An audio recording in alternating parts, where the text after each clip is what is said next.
सर्वांना नमस्कार. चॅनलवरील कथा आवडल्यास लाईक, शेअर आणि सबस्क्राईब नक्की करा. बहरेल प्रेम भाग 50. राजेश, ही गोष्ट खरी आहे का? सरांच्या केबिन मध्ये खरंच मुलगी आली आहे का? सगळे एम्प्लॉय राजेशला जवळ बोलावून उत्साहात विचारत होते. वेदांतिकाच्या येण्याची बातमी वाऱ्याच्या वेगाने वणव्यासारखी त्या ऑफिसच्या प्रत्येक फ्लोअरवर पसरली होती. त्यांना तर जणू गॉसिपसाठी एक इंटरेस्टिंग गोष्ट मिळाली होती. म्हणून प्रत्येक जण उत्साहात राजेशला विचारत फिरत होते. कारण सोनाली नंतर राजेशच एकमेव होता जो अभिच्या केबिन मध्ये गेला होता. आणि जे सोनालीनेही नाही बघितलं असं काही त्याने बघितलं होतं. म्हणून तो सुद्धा सगळ्यांना रंगवून सांगत फिरत होता. आणि सगळे तोंडावर हात ठेवून त्याचं ऐकतही होते. हे विसरून की त्यांचा खडूस बॉस हे सगळं आता आपल्या केबिन मध्ये बसून ऐकत आणि बघत आहे. मघाशी जेव्हा वेदांतिका आली तर कुणीही इतकं लक्ष दिलं नाही. जॉब किंवा इंटरव्ह्यू साठी एम्प्लॉय असेल असंच त्यांना वाटलं होतं. पण चित्र तर काही वेगळंच होतं. इथे केबिन मध्ये बसल्या बसल्या आपल्या एम्प्लॉयची वेदांतिका विषयीची गॉसिप ऐकून अभिचं रक्त उसरलं होतं. त्याने रागातच तो लॅपटॉप बंद केला आणि सोफ्यावर बसलेल्या वेदांतिका जवळ आला. प्रिन्सेस, चल, बोलून अभिने तिला हाताला धरून उभं केलं आणि तिला काहीही न सांगता तसाच हाताला धरून घेऊन जाऊ लागला. वेदांतिकाला काही विचारायची त्याने संधीच दिली नाही. ती तर त्याला न समजून बघतच राहिली आणि तशीच त्याच्यासोबत ओढली जाऊ लागली.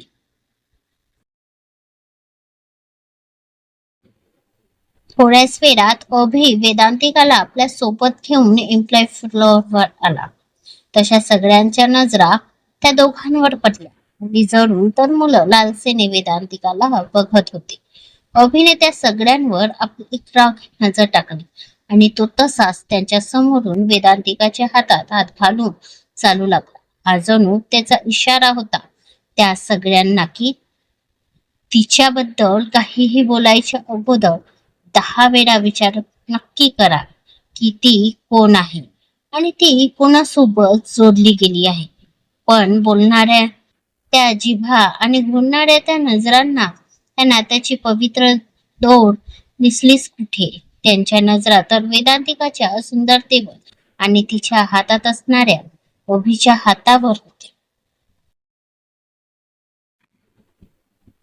तसही आपल्या समाजात आपण नात्याची पवित्रता नंतर आधी फक्त मुलगा आणि मुलीला एकत्र बघितलं की आपल्याला हवे तसे तर्क लावून मोकळे होतो आणि तशाच गोष्टी पसरवू लागतो. एखादी चांगली गोष्ट बातमी शेअर करायला आपल्या जीवावर येते. पण अशा गोष्टी मात्र आपण मीठ मसाला लावून व्हायरल करून टाकतो. अभि वेदांतिकाला घेऊन सरळ ऑफिस बाहेर निघाला. अजून तरी ही गोष्ट सोनालीच्या कानापर्यंत पोहोचली नव्हती. ती बिचारी तर आधीच आपल्या केबिन मध्ये आपल्या दुःखाचं शोक करत बसली होती. वेळ रात्रीची. एक एक करून सगळे डिनरसाठी डायनिंग टेबल जवळ जमू लागले. वसंतराव यांना बरं होतं म्हणून साधनाने त्यांचं जेवण त्यांच्या खोलीतच पाठवून दिलं होतं. उगाच आणखी त्यांच्या तब्येतीवर बेतायला. अभि सुद्धा वेदांतिका सोबत तिथे आला आणि तो नुकताच आपली चेअर सरकवून तिथे बसायला जाणार की त्याचं लक्ष बाजूला चेअरवरून बसणाऱ्या ज्योतीवर गेले आणि त्याचे हात थांबले. सोबतच त्याच्या डोळ्यात अंगार उतरलं.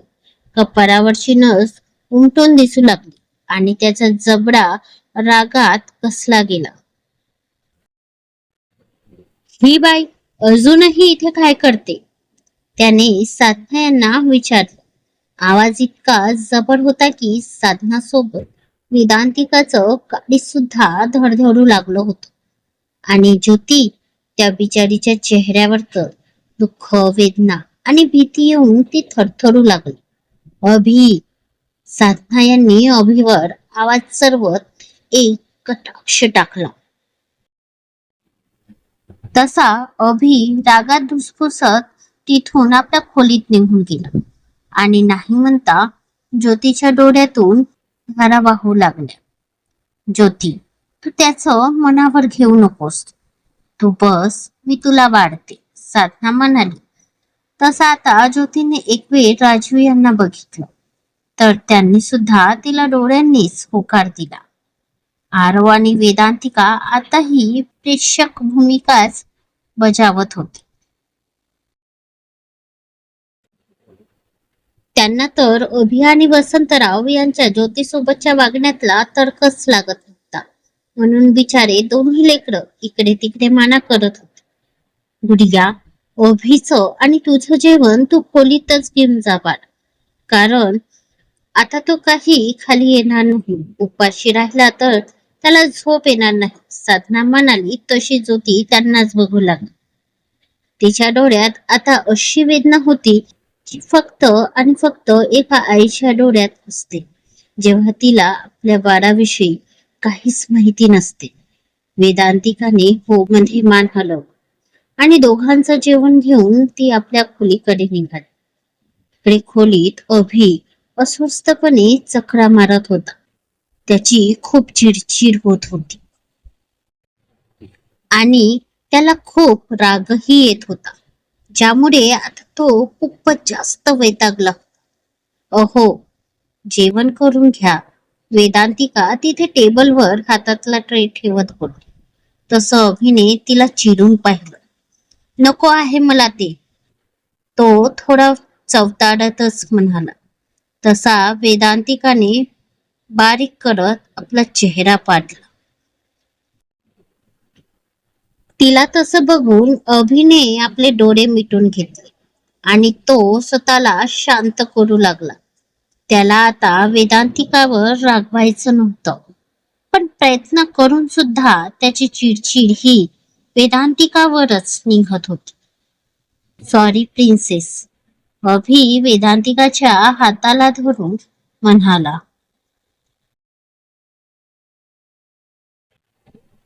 आणि तिला ओढून आपल्या हृदयाशी लावली. कदाचित त्यानेच त्याला थोडी शांतता मिळणार होती. अहो, पण तुम्ही काय इतका रागराग करत आहात? आणि आत्याच्या येण्याने तुम्हाला काय इतका त्रास होतो आहे, मला तरी सांगा. वेदांतिका बोलून काळजीत अभिला बघू लागली. तिच्या कपाळावर आता काळजीने आठ्या पडल्या होत्या. तर अभिने तिला बघत एक सुस्कारा सोडला.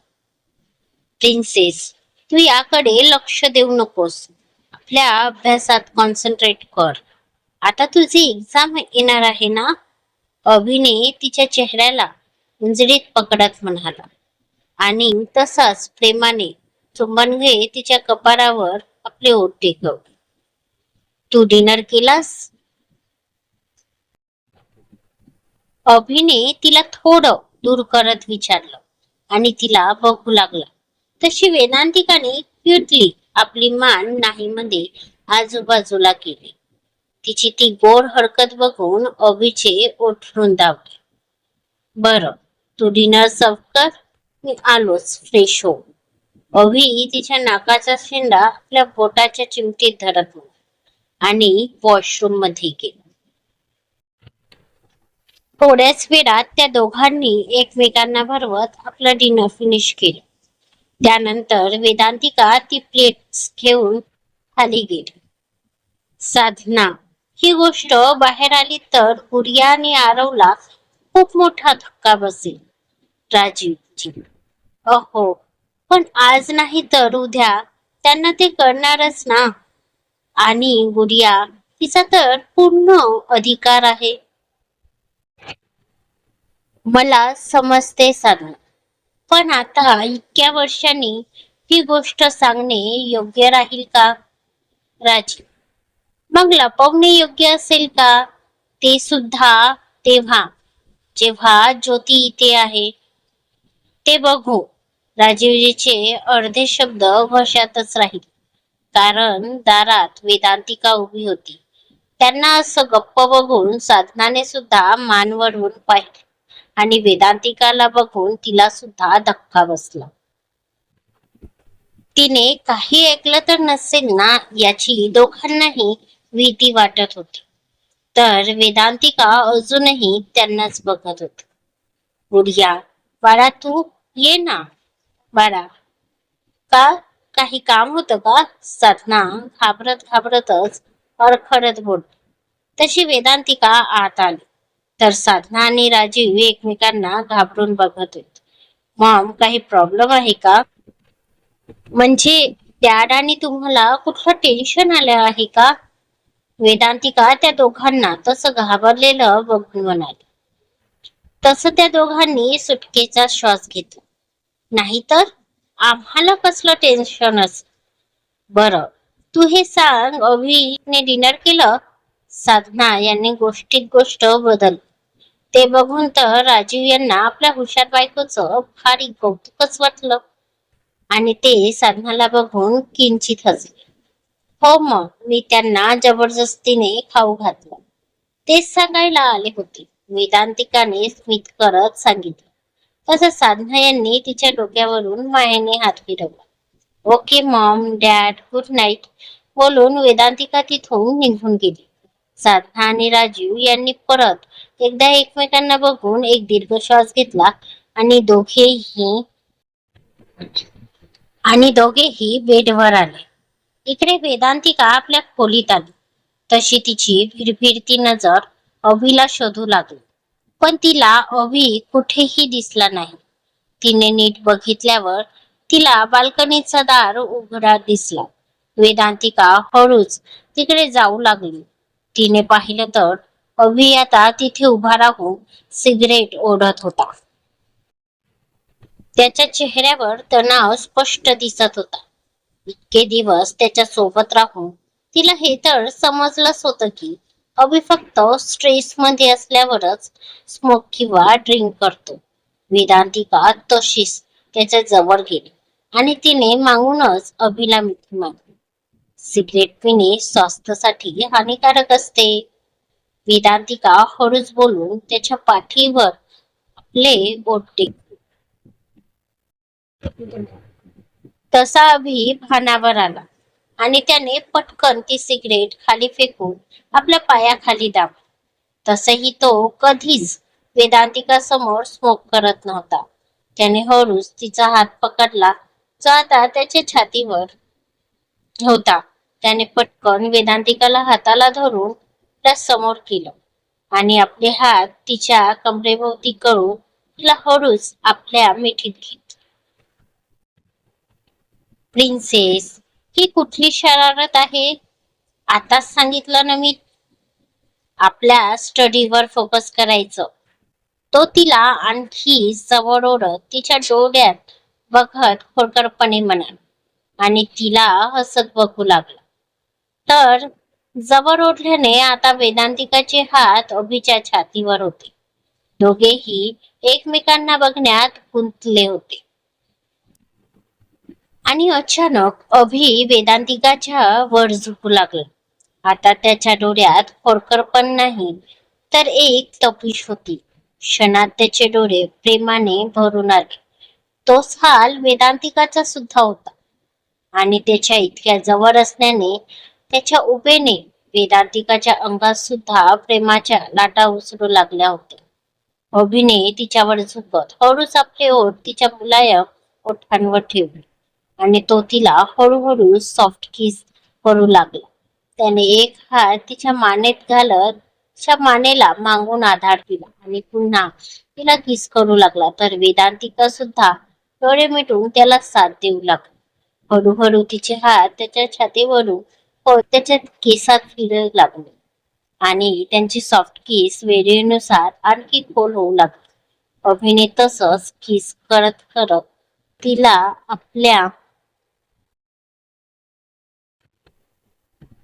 हातावर उचलून घेतली. यामध्ये त्यांची किस एकदाही ब्रेक झाली नव्हती.